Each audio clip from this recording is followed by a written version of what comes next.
Hello everyone, welcome back Civil Mantra. मेरा नाम राकेश पाठक है और मैं आप लोगों को पढ़ा रहा हूँ material testing and construction practices. देखिए, आज अगर हम बात करें तो आज हमें एक नया यूनिट को स्टार्ट कर रहे हैं, यानी यूनिट थर्ड। इससे पहले हम लोगों ने last unit first and unit second को फिनिश किया हुआ था। ठीक है, देखो आज ये हमारा क्या है, देखिए यहाँ पे अगर बात करें तो ये यूनिट थर्ड का पार्ट 1 है, जिसमें हम लोग सबसे पहले क्या करने वाले हैं, सिलेबस को डिस्कस करेंगे। देन हम लोग ये डिसाइड करेंगे कि आज हम कौन सा टॉपिक को पढ़ने वाले हैं। देखिए, सबसे पहले अगर हम बात करें आज के पर्टिकुलर सिलेबस की, तो देखिए सिलेबस में हम लोगों को क्या पढ़ना है, बेसिकली ध्यान से समझेंगे कि देखो इसमें क्या करना है, बिल्डिंग कंस्ट्रक्शन के बारे में पढ़ना है। बिल्डिंग कंस्ट्रक्शन का मतलब ये है कि जो भी हमारी बिल्डिंग होगी, कंस्ट्रक्शन होगी, उसमें जो भी कंपोनेंट, यानी कंपोनेंट का मतलब जैसे वॉल हो गया, ठीक है ना, बहुत सारे जैसे मैसनरी हो गया, इसके बाद सॉइल हो गया, ठीक है, बेयरिंग कैपेसिटी ऑफ सॉइल हो गया, कंक्रीट के बारे में, आरसीसी के बारे में, स्टेयर के बारे में, इन सभी टॉपिक्स के बारे में हम लोग क्या करने वाले हैं, यूनिट थर्ड में डिटेल्स में स्टडी करने वाले हैं। देखिए, यूनिट थर्ड की अगर मैं बात करूँ तो सबसे पहले हम लोग बात करेंगे components of building area consideration क्या होती है, principle of building planning foundation. देखो, बिल्डिंग प्लानिंग की बात करेंगे, ठीक है, बिल्डिंग प्लानिंग क्या होती है कि उसकी भी क्या होती है, प्रिंसिपल्स होती है, ठीक है। फाउंडेशंस की अगर हम बात करें तो प्रिलिमिनरी इन्वेस्टिगेशन ऑफ सॉइल। हम लोग क्या है कि किसी भी स्ट्रक्चर्स को बनाने से पहले सॉइल की टेस्टिंग करते हैं। तो why soil test is important, we can also discussed here today. safe bearing capacity of soil, if our soil is safe or not, it is very important parameter to understand that any structures that built on the soil is very important or not। ठीक है, तो हमें क्या करना है कि हमें ये भी स्टडी करना है कि जो भी हमारी सॉइल है, क्या ये बियरिंग कैपेसिटी जो है उसकी जो सेफ उसकी क्या है, बियरिंग कैपेसिटी है, वो सफिशिएंट है या फिर नहीं है। ठीक है, सेटलमेंट के बारे में बात करेंगे। Then function and requirements of good foundations. देखो, गुड फाउंडेशंस देखो डिफरेंट टाइप्स के क्या होते हैं, फाउंडेशन होते हैं। देखो बेसिकली तो दो कैटेगरीज में होते हैं, सैलो फाउंडेशन, डीप फाउंडेशन। उसमें भी क्या होते हैं, सब कैटेगरीज होती है। ठीक है, तो function and requirements of foundations की क्या ज़रूरत होती है, कैसे सुपर स्ट्रक्चर्स को लोड को, सब स्ट्रक्चर के लोड को फाउंडेशन के थ्रू हम लार्ज अर्थ में या लार्ज एरिया में कैसे डिस्ट्रीब्यूट करते हैं, we can discuss here. Type of foundation, foundation कितने टाइप्स के होते हैं। मैसनरी की बात करेंगे हम लोग, definition and terms used in masonry. देखो मैसनरी का मतलब हो गया चिनाई की, ठीक है, इसमें हम लोग ब्रिक एंड स्टोन मैसनरी के बारे में बात करेंगे। बॉन्ड्स इन ब्रिक्स के बारे में बात करेंगे, बहुत सारे बॉन्ड्स होते हैं, मैसनरी में भी बात करेंगे। टाइप ऑफ वॉल में load bearing wall, partition wall, cavity wall. Floor में बात करें तो यहाँ पे good floors, component of ground floor, selections of flooring materials, इन सभी टॉपिक्स को हम लोग 1 by 1 स्टडी करने वाले हैं। चलिए विदाउट टाइम को वेस्ट किया हम लोग यहाँ पे देखो, यहाँ पे आप देख सकते हो कि इस लेक्चर्स में, इस पर्टिकुलर यूनिट पार्ट में हम लोग क्या करते हैं, कौन कौन से टॉपिक्स को कवर करने वाले हैं, वो मैंने यहाँ पे मेंशन किया हुआ है। ठीक है, चलिए इस टॉपिक को आगे बढ़ाने से पहले साथियों मैं आपको थोड़ा सा रोकना चाहूँगा और आपको बताना चाहूँगा जो खास ऑफर चल रहा है हमारे यूनिक सीरीज प्लेटफॉर्म पर, वो मैं आपको बताना चाहूँगा साथियों। अभी आप यदि बंडल डील में जाकर के आप इनरोल करते हो तो वहाँ पे आपको 30% का ऑफ मिल जाएगा साथियों। कितने का, 30% अराउंड। जो अभी आपको इसमें भी आपको 5 सब्जेक्ट मिलेंगे, कितने, 5 कोर्सेज, मतलब 5 सब्जेक्ट मिलेंगे जो आपके 4th सेमेस्टर में, चाहे आप सिविल के हो चाहे मैकेनिकल के हो, जो आपके 4th सेमेस्टर में 5 सब्जेक्ट हैं वो आपको मिल जाएंगे साथियों। ठीक है, elective subject plus core subject. Core subject आपके 3 हैं, 2 आपके इलेक्टिव सब्जेक्ट हैं, पूरे आपके 5 सब्जेक्ट मिल जाएंगे। वो जाकर आप तुरंत इनरोल कर लीजिएगा साथियों। जो भी आपकी करंट प्राइस साथियों वो आपकी है 499, बट जैसे आप यहाँ पे ये कूपन कोड अप्लाई करते हो जो आपका एग्जाम 30 के नाम से है, वो तुरंत प्राइस घट के आपको हो जाएगा 1000 अराउंड 60 के रुपीज़ हो जाएगा, यहाँ पर 30% ऑफ हो जाएगा साथियों। तो ये काफ़ी प्राइस कम है साथियों। यहाँ पे आपके टैक्स इंक्लूडेड हैं, आपको कोई एक्स्ट्रा चार्ज नहीं देना। 1060 में आप जाकर इनरोल कर लीजिएगा साथियों, और आप अपने एग्जाम को भी बेहतर बना सकते हो, क्योंकि यहाँ पे साथियों आपको मिलेंगे क्या क्या मिलेंगे, आपको ऑफलाइन वीडियो डाउनलोड करने का फायदा मिल जाएगा, आपको PDF पढ़ने का मौका मिल जाएगा। आप जानते हैं साथियों, आपने पूरा भी क्लास नोट्स पूरी क्लास में PT दे देते हैं आपको पढ़ने के लिए। और साथ में आप यदि आप चाहते हो कि आपकी छोटी स्क्रीन, तो आप वेबसाइट पर जाकर के, जो हमारी यूनिक सीरीज.in वेबसाइट है, वहाँ पर जाकर के लैपटॉप या फिर अपने PC में भी आप एक्सेस कर सकते हो, उससे मोबाइल नंबर से लॉगिन करके पूरे कोर्स को बड़े स्क्रीन में भी देख सकते हो, अपने एग्जाम को बढ़िया से बढ़िया तैयारी कर सकते हो। तो अभी जाइएगा यूनिक सीरीज का ऐप डाउनलोड करिएगा प्ले स्टोर से, अपने नीचे डिस्क्रिप्शन बॉक्स में मैं लिंक दे दिया हूँ, वहाँ से डाउनलोड कर लीजिएगा साथियों। अच्छा हाँ, कभी वो स्टूडेंट बोलते हैं सर मैं तो यहाँ पे सिर्फ एक सब्जेक्ट लेना चाहता हूँ, तब क्या कोई ऑफर है क्या? तो साथियों मैं उनके लिए बताना चाहूँगा, हाँ बिल्कुल ऑफर है। सिर्फ आपको करना क्या है, यहाँ पे जाइएगा, आपको यहाँ पे 150 रुपीज़ पर सब्जेक्ट यहाँ पे आपको मिल जाएगा, हर एक सब्जेक्ट पर 150 रुपीज़ ऑफ है। जाइएगा, इनरोल करिएगा, आपको कूपन कोड इनरोल करना है साथियों, वो आपको कूपन कोड डालना है आपको एग्जाम 150। जी हाँ 150, जैसे आप ये कूपन कोड अप्लाई करोगे उस सब्जेक्ट का 150 रुपीज़ ऑफ हो जाएगा। जो भी करंट प्राइस आपका 499 होगा वो घट करके आपको हो जाएगा 349 हो जाएगा। उसके बाद आप जाके इनरोल कर लीजिएगा साथियों। और अच्छी बात ये है साथियों कि आप इस कूपन कोड को आप 3 बार अप्लाई कर सकते हो, मतलब कि 3 बार आप जाकर के इसका फ़ायदा उठा सकते हो। मतलब ये टोटल बोले तो आपको यहाँ पर 450 रुपीज़ का ऑफ हो सकता है। यदि आप चाहते हो कि आप इंडिविजुअल सब्जेक्ट लेना है तो आप इस कूपन कोड को अप्लाई कर सकते हो। यदि आप चाहते हो कि मुझे सभी पैक लेना है, कॉम्बो पैक लेना है, तो आप इसका यूज कर सकते हो बंडल ऑफर का, जहाँ पे आपको 30% ऑफ मिलेगा। और सबसे इतना बेहतरीन लेक्चर पढ़ाया गया है, जैसे आपका इंजीनियरिंग में अगर बात करें, यहाँ पे मैन्युफैक्चरिंग प्रोसेस की बात करें, इंट्रोडक्शन टू सॉलिड मैकेनिक्स की बात करें, या फिर engineering mechanics understand the material की बात करें, सभी सब्जेक्ट बिल्कुल डिटेल में पढ़ाया गया साथियों। आपका कोई भी क्वेश्चन छूटेगा नहीं पाएगा। यदि आपको विश्वास ना हो साथियों तो आप अपने सीनियर से पूछ लीजिएगा, जो भी इस प्लेटफॉर्म से पढ़े हैं वो जानते हैं साथियों कि यहाँ से पढ़ाए हुए कितने क्वेश्चन वो स्टूडेंट अटेम्प्ट कर आपके सीनियर अटेम्प्ट कर पाते हैं और कितना बढ़िया से एग्जाम दे के आते हैं। तो आप उनसे भी राय ले लीजिएगा। बाकी आप अभी जाइए तुरंत सिविल मंत्रा का ऐप डाउनलोड कर लीजिए और वहाँ पे जाकर के अपने कोर्सेज को इनरोल कर लीजिए जितना जल्द हो पाए। ठीक है, तो अब बस आज इतना ही था साथियों। अब चलते हैं अपने टॉपिक को कंटिन्यू करते हैं और पढ़ते हैं आगे।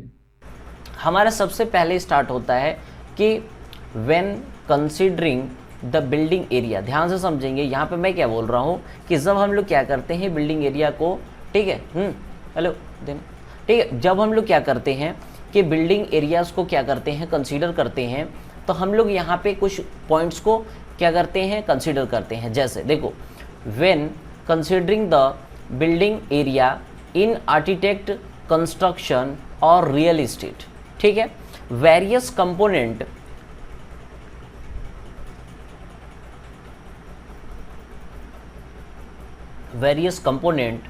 Must be taken into account. इसका मतलब यह होता है कि हम लोग बहुत सारे क्या होते हैं, कंपोनेंट्स होते हैं जिसको इम्पॉर्टेंट फैक्टर होते हैं जिसको कंसीडर किया जाता है। ठीक है, अगर बात करें यहाँ पे देखो तो दीज कंपोनेंट्स इन्फ्लुएंस, डिज़ाइन को इन्फ्लुएंस करते हैं, कॉस्ट को इन्फ्लुएंस करते हैं, यूजेबिलिटी को करते हैं, रेगुलरिटी, कंप्लायंस एंड फंक्शनैलिटी को क्या करते हैं, ये इन्फ्लुएंस करते हैं। इसलिए क्या होता है कि हम लोग बहुत सारे कंपोनेंट्स को क्या करते हैं, बिल्डिंग एरिया को कंसीडर करते हैं। ठीक है, here's a breakdown of key building area concentration. देखो सबसे पहला क्या है, gross building area. Gross building area, देखो ग्रॉस बिल्डिंग एरिया का मतलब क्या है कि total floor area within the building involve, ठीक है, includes all floor, basement and, ठीक है, मेजानीस, ठीक है, इंक्लूड, इसमें क्या होता है, वॉल हो गया, कॉलम हो गया, मैकेनिकल एरियाज क्या होते हैं, इंक्लूड होते हैं, इंक्लूडेड होते हैं, इस बात को ध्यान रखेंगे। एक्सक्लूड क्या होता है, एक्सटर्नल जो प्रोजेक्शन होते हैं, लाइक बालकनी हो गया, ओपन कॉट हो गया, ये सब क्या होते हैं, एक्सक्लूड होते हैं। ठीक है, इनको जो ऐड नहीं किया जाता है। देखो इसके बाद अगर बात करें यहाँ पे तो सेकेंड पॉइंट्स है, ठीक है, सर्कुलेशन एरिया। सर्कुलेशन एरिया का मतलब स्पेस फॉर मूवमेंट, जैसे कॉरिडोर्स हो गए, लॉबीज हो गया, स्टेयरवेज हो गया, एलिवेटर्स हो गया। देखो ऑफ्टन क्या होता है, fix percentage in space planning, ठीक है, 25 to 40% सर्कुलेशन एरिया हम लोग लेके चलते हैं, ध्यान से समझना। ठीक है, यहाँ पे हम लोग 25 to 40% हम लोग क्या करते हैं, percent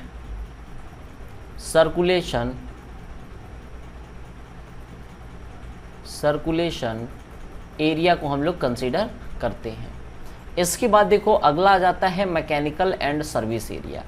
space for HAVC, electrical plumbing system हो गया, इसमें इंक्लूड होती है यूटिलिटी रूम हो गया, मैकेनिकल सॉफ्ट वगैरह जो होते हैं ये सारे क्या होते हैं, इसमें इंक्लूडेड होते हैं। ठीक है, स्ट्रक्चर एलिमेंट की अगर हम लोग बात करें तो जैसे फुटप्रिंट ऑफ स्ट्रक्चरल कंपोनेंट हो गया, जैसे वॉल हो गया, कॉलम हो गया, बीम हो गया। ठीक है, impact, load bearing, calculation and usable space हो गया। देखो ये जितने भी टॉपिक्स है ये है ना, ये सब पार्ट हैं, ये वेरी वेरी इंपॉर्टेंट है। उसके बाद क्या होता है, फ्लोर एरिया रेशियो, जिसको हम लोग क्या बोलते हैं, FAR के नाम से भी जानते हैं, ठीक है, FAR। अब देखिए यहाँ पे अगर बात करें हम लोग तो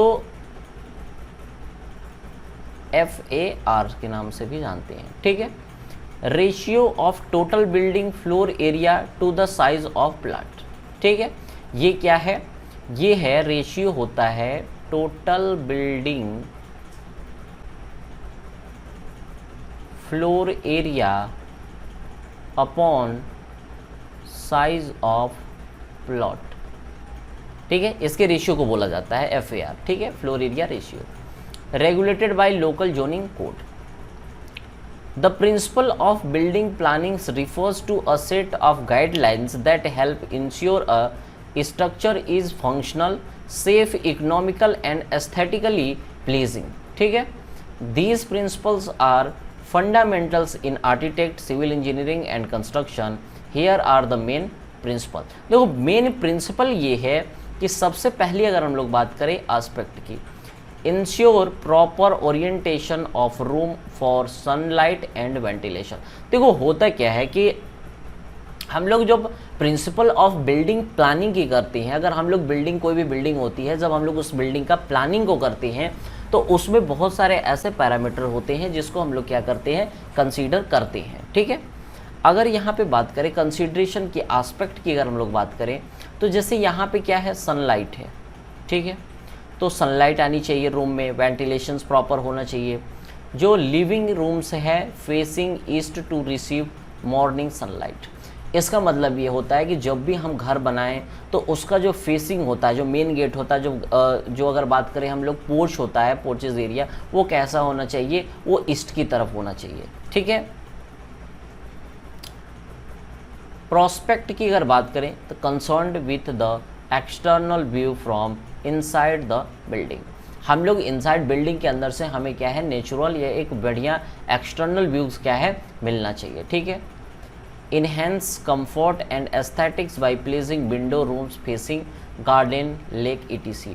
इसका मतलब क्या है कि जो भी विंडो है, रूम्स वगैरह हैं, उसमें क्या है कि अंदर से क्या है कि इस तरीके से रहे कि कंफर्टेबल हो, और जो भी सामने गार्डन वगैरह है, लेक वगैरह है, ये सब क्या है हमें प्रॉपर दिखते हैं, तो उसका क्या होता है कि एक साइकोलॉजिकली क्या होता है, उसका इफेक्ट पड़ता है, ठीक है। प्राइवेसी की अगर बात करें तो ensure personal space to protected from external and internal disturbance, achieved by intelligent room placement separating public and private zone, ठीक है। इसके बाद आता है grouping, logical grouping of room based on function, like kitchen हो गया नियर डाइनिंग। देखो जो डाइनिंग्स होती है जहाँ पे लंच किया जाता है, डिनर किया जाता है, वो क्या है, किचन से पास होना चाहिए, बेडरूम्स नियर बाथरूम, ठीक है, ये तो कॉमन बातें हो गई।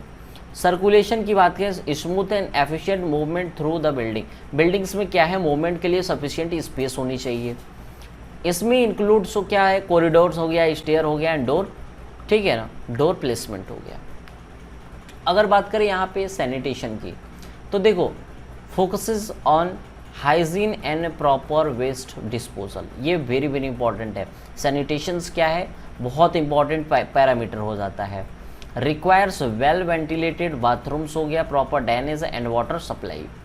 फ्लैक्सिबिलिटी की अगर बात करें, अलाउ फ्यूचर मॉडिफिकेशन और expansion, useful in home offices with changing need. इसको हम लोग क्या बोलते हैं, ऐसा हो कि अगर हम लोगों को कभी इन फ्यूचर्स में अगर फ्लैक्सिबिलिटी चाहिए, अगर मॉडिफिकेशंस करना है, एक्सपेंशन करना है, तो वो भी क्या है कि ईजिली हम अपने कर पाएँ, ठीक है, ऑफिस होम में, ठीक है।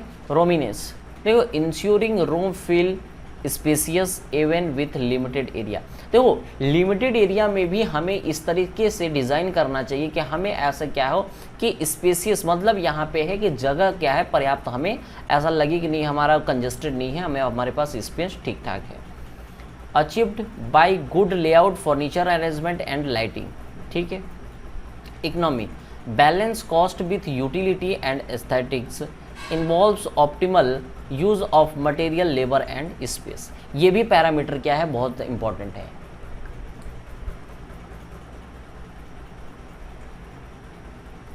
ठीक है।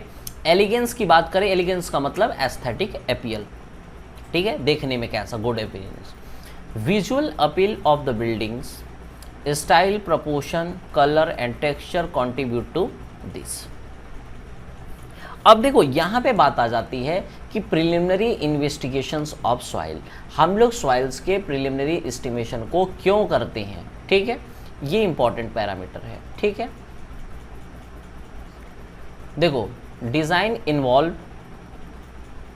Gathering basic sub surface information to assess the soil properties and suitability for supporting a structure. जो भी हमें क्या है कि स्ट्रक्चर्स को सपोर्टिंग करना है या स्ट्रक्चर्स को, सुपर स्ट्रक्चर्स को हमें स्टैंड करना है, उसके लिए हमें एटलीस्ट कुछ बेसिक क्या होते हैं, सब सरफेस इंफॉर्मेशंस को बिल्डिंग बनाने से पहले हमें क्या है, इकट्ठा करना होता है, कलेक्ट करना होता है। ठीक है, अब देखो इसमें क्या है कि this includes determining the depth, thickness and compositions of soil strata, हो गया सॉइल के स्ट्रेटा को, ठीक है, डेप्थ को, as well as identifying the presence of rock and ground water. जो रॉक्स होते हैं, जो ग्राउंड वाटर होते हैं, उनके भी क्या है, हम लोग प्रेजेंस को मेजरमेंट करते हैं। The goal is to get an initial understanding of the site condition before conducting more detail investigation. Purpose की अगर हम लोग बात करें यहाँ पे, the preliminary investigation aim to establish a general understanding of the sub surface conditions before developing into more detailed and costly explorations. ठीक है, कॉमन नीड इंक्लूड, देखो कुछ कॉमन नीड्स होती हैं जो इंक्लूड होती हैं प्रिलिमिनरी सॉइल इन्वेस्टिगेशंस में। ठीक है, अगर हम लोग बात करें जैसे visual inspection, the basic assessment of the site surface features like vegetation, erosion pattern and drainage characteristic, ये क्या होते हैं, विजुअल, यानी इसको हम देख के इन सभी चीज़ों के बारे में असेसमेंट करना, बेसिक असेसमेंट हमें बहुत नीड हो जाता है। ठीक है, साइट सरफेस के बारे में। अगर बात करें जियो, ठीक है, फिजिकल मेथड्स की, टेक्निक्स लाइक सिस्मिक सर्वे हो गया, ठीक है, भूकंप का सर्विस हो गया, इलेक्ट्रिकल रजिस्टिविटी टेस्ट हो गया, कैन प्रोवाइड इंफॉर्मेशन अबाउट सब सरफेस लेयर विदाउट ड्रिलिंग। इन सितु टेस्टिंग, अगर बात करें इन साइट पे, इन सितु पे अगर बात करें तो test like understand penetration test हो गया, स्टैंडर्ड पेनिट्रेशन टेस्ट हो गया, कोन पेनिट्रेशन टेस्ट हो गया, measure soil presence to penetrations offering insights into soil strength and consistency.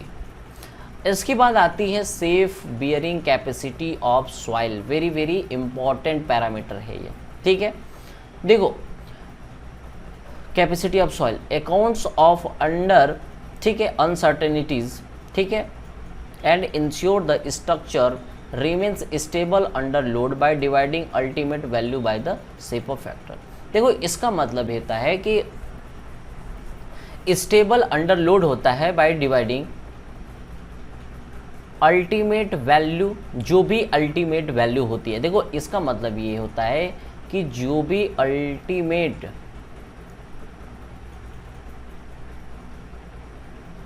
ठीक है under load, ultimate value of load upon जो भी हमारा फैक्टर ऑफ सेफ्टी है, ठीक है, इससे हम लोग क्या करते हैं, डिवाइड करते हैं, तो सेफ बियरिंग कैपेसिटी हमें क्या होती है, फाइंड आउट कर पाते हैं। देखो why it's important in preliminary soil investigation, it help करती है इंजीनियर्स को to determine whether the soil can support a proposed structure, prevents settlement issue and foundation failure, inform the type of foundation to be used, shallow हो गया या फिर deep हो गया, इसके बारे में क्या होता है, हमें एक इंफॉर्मेशन मिलती है। ठीक है, दूसरा function and requirement of good foundation. Good foundations की रिक्वायरमेंट और फंक्शंस क्या है, इनके बारे में हम लोग बात करेंगे। देखो सबसे पहले फंक्शन के बारे में बात करेंगे। The foundation in the lower, देखो फाउंडेशंस क्या होता है, फाउंडेशंस की डेफिनेशन को पहले समझो। The foundation is lower most part of the building structure that transfer load from super structure to the ground. ठीक है, सुपर स्ट्रक्चर्स क्या होता है, ध्यान से समझो। जैसे मान लो, ठीक है, एक नया पेज लेते हैं, ठीक है, मैं बताता हूँ आपको। देखिए हम लोग क्या करते हैं कि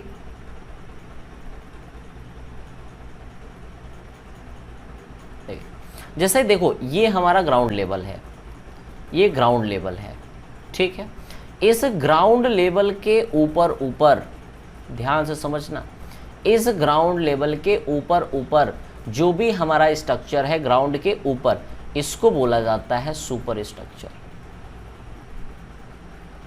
ठीक है। और इस ग्राउंड के नीचे जो भी हमारा स्ट्रक्चर है, इस ग्राउंड के नीचे, उसको बोला जाता है सब स्ट्रक्चर, इसको बोला जाता है सब स्ट्रक्चर, ठीक है। तो ये क्या करता है, सुपर स्ट्रक्चर्स के लोड को ग्राउंड में डिस्ट्रीब्यूट करता है, ठीक है। Load distribution, transfer the dead load, structure weight, live load, people furniture ETC हो गया, एंड इन्वायरमेंटल लोड को डिस्ट्रीब्यूट करता है। विंड हो गया seismic to the soil beneath, ठीक है, सॉइल के अंदर। Support and stability, provides overall stability and ensure the building stands upright without excessive settlement or movement. Prevention of settlement, help distribute the weight of structure evenly to avoid differential। देखो ये क्या करता है, settlement को जो uneven होता है, जो यानी इसका मतलब है, जैसे देखो इसके कहने का सेंस ये है कि जैसे मान लेते हैं कि ये क्या है, हमारा सॉइल का स्ट्रक्चर, मान लो ये फाउंडेशन है। लेट अस सपोज क्या है कि ये हमारा फाउंडेशन है, समझो मेरी बात को। ये हो गया ग्राउंड लेवल। ग्राउंड लेवल से हम लोग क्या करते हैं, लेट अस सपोज कि 0.60 मीटर का हमने क्या किया, यहाँ पे डेप्थ है, ठीक है। यहाँ पे हम लोगों ने सॉइल्स को किया और यहाँ पे हम लोगों ने इसको एक्सटेंड करेंगे वॉल को। तो ये क्या करता है, अगर यहाँ पे लोड को हम अप्लाई कर रहे हैं इसके ऊपर, ये क्या है, लोड है, ठीक है। लोड हर टाइप का लोड है, चाहे वो सिस्मिक लोड हो, चाहे वो लाइव लोड हो, चाहे वो डेड लोड हो, चाहे वो इन्वायरमेंटल लोड हो, हर टाइप्स का लोड है, ठीक है। तो यहाँ पे क्या होता है कि फाउंडेशन से, गुड फाउंडेशन से, यानी सुटेबिलिटी ऑफ फाउंडेशन से क्या होगा, यहाँ पे जो इस लोड, इस जो स्ट्रक्चर के कारण, जो लोड के कारण जो सेटलमेंट होगा, ध्यान से समझना, जो भी हमारा क्या होगा, सेटलमेंट होगा, वो कैसा होगा, यूनिफॉर्मली होगा, एक समान होगा, ठीक है। तो ये हमें क्या होता है, बेनिफिशियल हो जाता है हमारे लिए। विच कैन कॉजेज क्रैक्स और सुपर और स्ट्रक्चरल फेलियर, ठीक है। Anchorage against lateral forces, resist lateral forces such as wind हो गया, अर्थक्वेक हो गया, लोड प्रिवेंटिंग ओवरटर्निंग और sliding. Moisture protection, acts as a barrier of moisture from the ground, reducing the risk of dampness entering the building, ठीक है। तो moisture को भी प्रोटेक्शन करता है। फ्रॉस्ट रेजिस्टेंस, देखो prevents damage due to frost have to in cold जो climates होती है, वहाँ पे क्या होता है कि ये फ्रॉस्ट रेजिस्टेंस में भी काम करता है, by being placed below the Frost line. अब देखो अभी तक हम लोगों ने यहाँ पे जो पढ़ा वो पढ़ा फंक्शन के बारे में। अब यहाँ पे हमें दूसरा चीज़ पढ़ना है, रिक्वायरमेंट क्या है एक अच्छे फाउंडेशंस की, तो इसकी बात हम लोग करेंगे। Requirements of good foundations, adequate load bearing capacity, ध्यान से समझना, must be able to safely carry the impose load without failure, ये फायदा करेगा, ठीक है। मिनिमम सेटलमेंट होगा, should undergo minimal and uniform settlement to avoid structural damage. Depth suitability, must be placed at a depth where soil has adequate bearing strength and it is not affected by seasonal changes.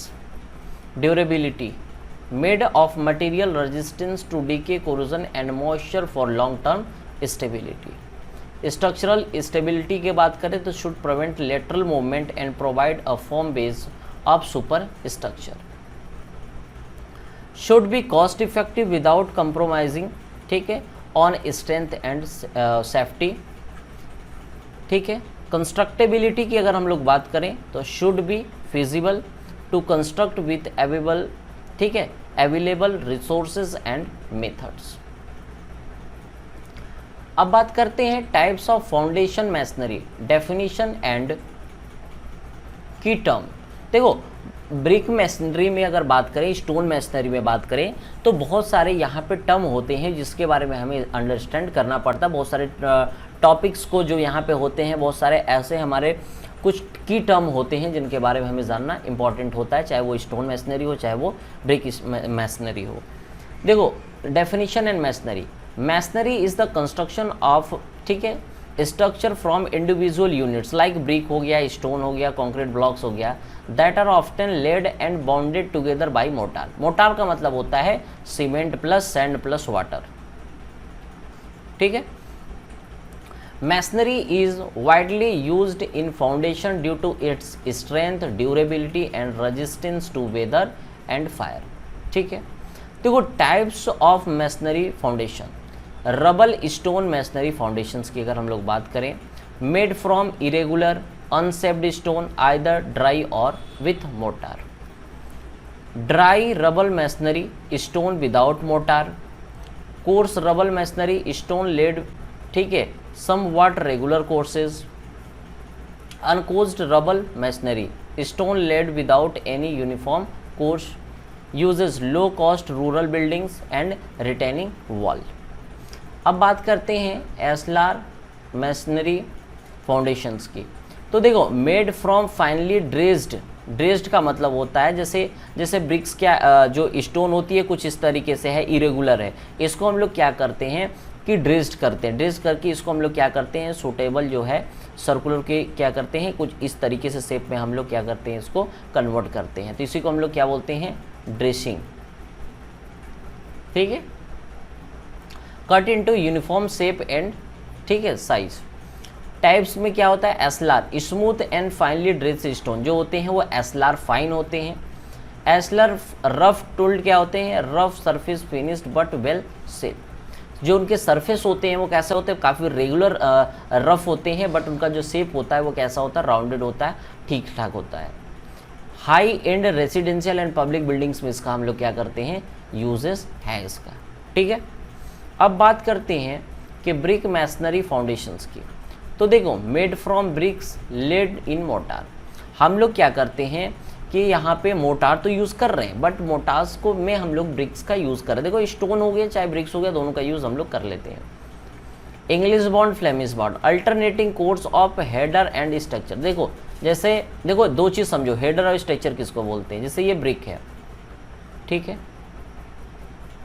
तो ये जो long वाला part होता है, जैसे इसकी size मान लो 19 है, ये भी मान लो 9 सेंटीमीटर है, ठीक है, इसकी हाइट भी 9 सेंटीमीटर है। ये जो लॉन्गेस्ट पार्ट होता है इसको बोला जाता है स्ट्रेचर, ठीक है, इसको हम लोग क्या बोलते हैं, स्ट्रेचर, ठीक है। अब समझो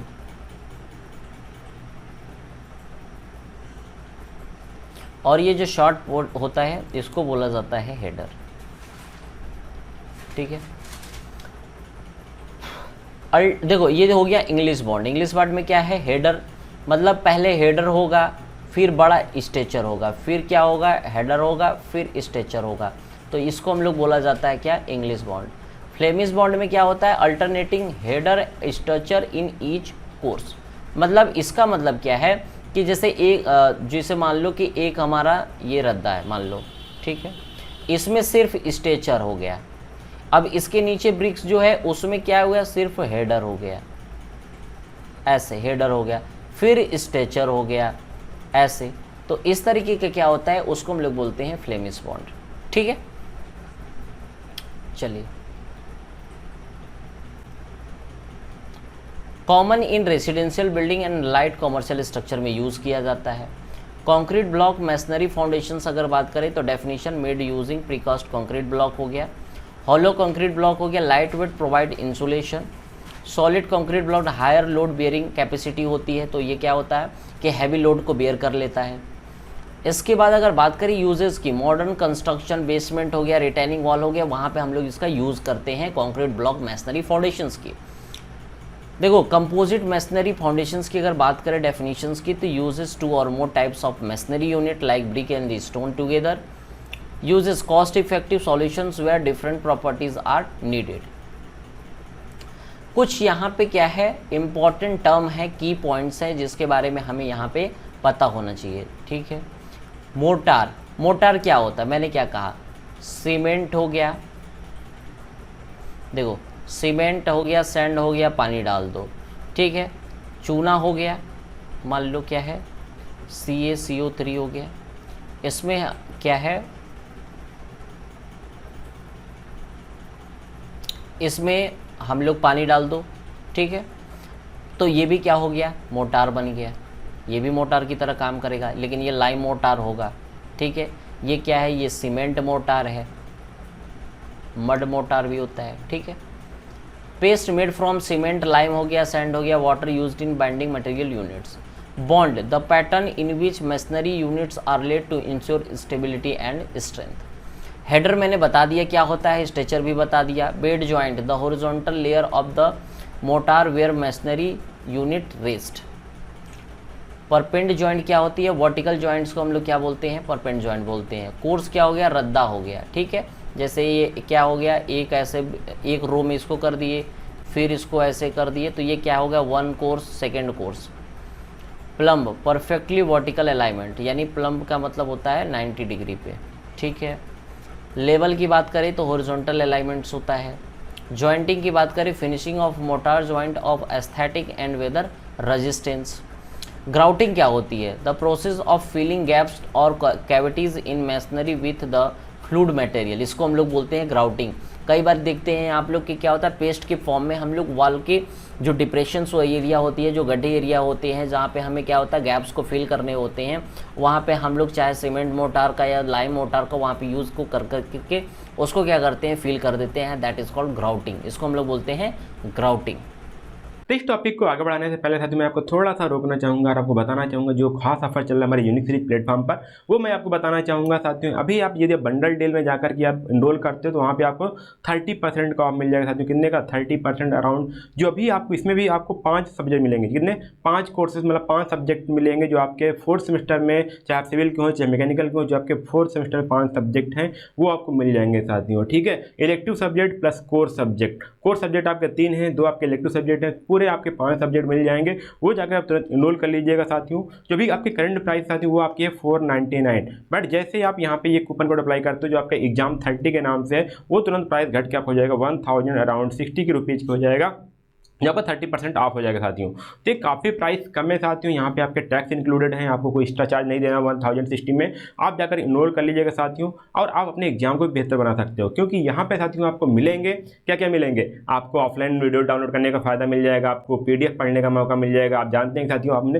पूरा भी क्लास नोट्स, पूरी क्लास में PT दे देते हैं आपको पढ़ने के लिए। और साथ में आप यदि आप चाहते हो कि आपकी छोटी स्क्रीन, तो आप वेबसाइट पर जाकर के जो हमारी unicseriez.in वेबसाइट है वहाँ पर जाकर के लैपटॉप या फिर अपने PC में भी आप एक्सेस कर सकते हो, उससे मोबाइल नंबर से लॉगिन करके पूरे कोर्स को बड़े स्क्रीन में भी देख सकते हो, अपने एग्जाम को बढ़िया से बढ़िया तैयारी कर सकते हो। तो अभी जाइएगा यूनिक सीरीज का ऐप डाउनलोड करिएगा प्ले स्टोर से, अपने नीचे डिस्क्रिप्शन बॉक्स में मैं लिंक दे दिया हूँ, वहाँ से डाउनलोड कर लीजिएगा साथियों। अच्छा हाँ, कभी स्टूडेंट बोलते हैं सर मैं तो यहाँ पे सिर्फ एक सब्जेक्ट लेना चाहता हूँ, तब क्या कोई ऑफर है क्या? तो साथियों मैं उनके लिए बताना चाहूँगा, हाँ बिल्कुल ऑफर है। सिर्फ आपको करना क्या है, यहाँ पे जाइएगा, आपको यहाँ पे 150 रुपीज़ पर सब्जेक्ट यहाँ पे आपको मिल जाएगा, हर एक सब्जेक्ट पर 150 रुपीज़ ऑफ है। जाइएगा, इनरोल करिएगा। आपको कूपन कोड इनरोल करना है साथियों, वो आपको कूपन कोड डालना है आपको एग्जाम 150। जी हाँ 150, जैसे आप ये कूपन कोड अप्लाई करोगे उस सब्जेक्ट का 150 रुपीज़ ऑफ हो जाएगा। जो भी करंट प्राइस आपका 499 होगा वो घट करके आपको हो जाएगा 349 हो जाएगा। उसके बाद आप जाके इनरोल कर लीजिएगा साथियों। और अच्छी बात ये है साथियों कि आप इस कूपन कोड को आप 3 बार अप्लाई कर सकते हो, मतलब कि 3 बार आप जाकर के इसका फ़ायदा उठा सकते हो। मतलब कि टोटल बोले तो आपको यहाँ पे 450 रुपीज़ का ऑफ हो सकता है। यदि आप चाहते हो कि आप इंडिविजुअल सब्जेक्ट लेना है तो आप इस कूपन कोड का अप्लाई कर सकते हो। यदि आप चाहते हो कि मुझे सभी पैक लेना है, कॉम्बो पैक लेना है, तो आप इसका यूज कर सकते हो बंडल ऑफर का, जहाँ पे आपको 30% ऑफ मिलेगा। और सबसे इतना बेहतरीन लेक्चर पढ़ाया गया है, जैसे आपका इंजीनियरिंग में अगर बात करें, यहाँ पे मैन्युफैक्चरिंग प्रोसेस की बात करें, इंट्रोडक्शन टू सॉलिड मैकेनिक्स की बात करें, या फिर engineering mechanics and standard material की बात करें, सभी सब्जेक्ट बिल्कुल डिटेल में पढ़ाया गया है साथियों। आपका कोई भी क्वेश्चन छूटने नहीं पाएगा। यदि आपको विश्वास ना हो साथियों, तो आप अपने सीनियर से पूछ लीजिएगा, जो भी इस प्लेटफॉर्म से पढ़े हैं वो जानते हैं साथियों कि यहाँ से पढ़े हुए कितने क्वेश्चन वो स्टूडेंट अटेम्प्ट कर आपके सीनियर अटेम्प्ट कर पाते हैं और कितना बढ़िया से एग्जाम दे के आते हैं। तो आप उनसे भी राय ले लीजिएगा। बाकी आप अभी जाइए तुरंत सिविल मंत्रा का ऐप डाउनलोड कर लीजिए और वहाँ पे जाकर के अपने कोर्सेज को इनरोल कर लीजिए जितना जल्द हो पाए। ठीक है, तो अब बस आज इतना ही था साथियों। अब चलते हैं अपने टॉपिक को कंटिन्यू करते हैं और पढ़ते हैं आगे।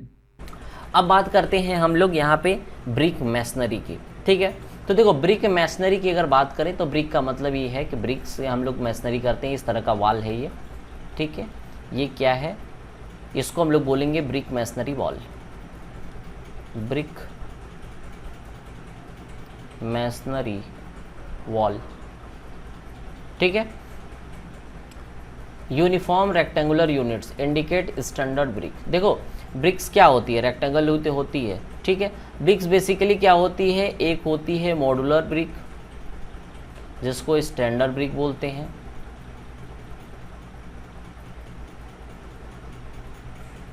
और एक होती है नॉमिनल ब्रिक या फिर कन्वेंशनल ब्रिक बोलते हैं। ठीक है, देखो ये क्या होती है, विदाउट मोटार होती है, और ये क्या होती है, विथ मोटार। इसकी साइज जो होती है वो 19 × 9 × 9 होती है, ये 20 × 10 × 10 होती है, साइज होता है। ठीक है, बीच में यहाँ पे फ्रॉग होता है। ठीक है ना, जो ब्रिक्स होती है उसके बीच में क्या होता है, फ्रॉग होता है। अब फ्रॉग की साइज़ कितनी होती है आप लोग कमेंट करके बताएंगे। ठीक है, और फ्रॉग की जो साइज़ होती है बताइएगा, रेक्टेंगल के लिए कितनी होती है और सर्कुलर के लिए कितनी होती है, दोनों के लिए अलग अलग होती है। कमेंट करिएगा, देन मैं बताऊंगा आपको। यूनिफॉर्म रेक्टेंगुलर यूनिट्स की बात करें, indicate standard bricks laid in course, the brick are arrange in horizontal row. देखो ये क्या है, हॉरिजॉन्टल रो में ही तो अरेंज है ये सारे के सारे। ठीक है, typically using a bond pattern. मैंने बताया था इंग्लिश बॉन्ड जो होती है अल्टरनेट होता है हेडर एंड स्ट्रेचर। ठीक है, जैसे ये क्या है, देखो यहाँ पे स्ट्रेचर है। अगर बीच में हम लोग क्या करें, यहाँ पे जैसे स्ट्रेचर हो गया, फिर हेडर हो गया, फिर स्ट्रेचर हो गया, फिर हेडर हो गया, तो इसको बोलते हैं इंग्लिश बॉन्ड। और ये क्या होता है कि Flemish bond, header and stretcher in the same course. ठीक है, अल्टरनेट होता है। ठीक है, मोटार जॉइंट्स क्या होते हैं, हॉरिजॉन्टल बेड एंड वर्टिकल। ठीक है, परपेंड जॉइंट्स फिल विथ मोटार। तो ये हमारा क्या हो गया, ब्रिक मैसनरी हो गया। ठीक है, तो यहाँ तक हम लोगों ने ब्रिक मैसनरी की बात की। देन आता है स्टोन मैसनरी। स्टोन मैसनरी का मतलब होता है कि जो पत्थर होते हैं उनको ड्रेसिंग करके इस तरीके से हम लोग क्या करते हैं। ठीक है, इस तरीके से स्टोन को क्या किया जाता है, प्लेस्ड किया जाता है। तो इसको हम लोग क्या बोलेंगे, इसको हम लोग कहेंगे स्टोन मैसनरी। ठीक है, irregular shape units suggest rubble masonry in which here. देखो इसमें क्या होता है, रबल। देखो कोर्स का मतलब हो गया रफली हॉरिजॉन्टल लेयर, जैसे ये है। ठीक है, रफली है। ठीक है, और ये क्या है, मोर रैंडम प्लेसमेंट होता है। Large uneven blocks typical of uncut और रफली ड्रेस्ड स्टोन होता है। Thicker mortar joint often needed to accommodate irregular shape. ठीक है, तो ये बेसिकली क्या है हमारा, चाहे ब्रिक मैसनरी हो चाहे स्टोन मैसनरी हो, इसके बारे में हमें क्या है कि बेसिक चीज़ों के बारे में बस पता होना चाहिए। बाकी आप लोग एग्ज़ाम में इन सभी चीज़ों को लिख सकते हैं। ठीक है, तो देखिए यहाँ पे हम लोगों ने सबसे पहले बात किया था कि सॉइल जो हमारी बिल्डिंग कंसंट्रेशन एरिया होती है, इनके क्या क्या फैक्टर होते हैं। फिर प्रिलिमिनरी इन्वेस्टिगेशन ऑफ सॉइल के बारे में बात किया हम लोगों ने। सॉइल के फंक्शन, फाउंडेशंस के बारे में, फाउंडेशन के फंक्शन के बारे में, फाउंडेशन के रिक्वायरमेंट के बारे में हम लोगों ने बात किया। टाइप ऑफ मैसनरी के बारे में बात किया, जिसमें हम लोगों ने डिफरेंट टर्म्स के बारे में बात किया, फिर हम लोगों ने ब्रिक मैसनरी और फिर स्टोन मैसनरी के बारे में बात किया। ठीक है, तो यहाँ तक हम लोगों ने चीज़ों को कवर किया हुआ है। नेक्स्ट लेक्चर्स में हम लोग क्या करेंगे, नेक्स्ट टॉपिक जो हमारा बचा हुआ है रिमेनिंग, उन सभी चीज़ों को टॉपिक्स को हम लोग स्टडी करने वाले हैं। ठीक है, तो मिलते हैं नेक्स्ट लेक्चर्स में, तब तक के लिए थैंक यू।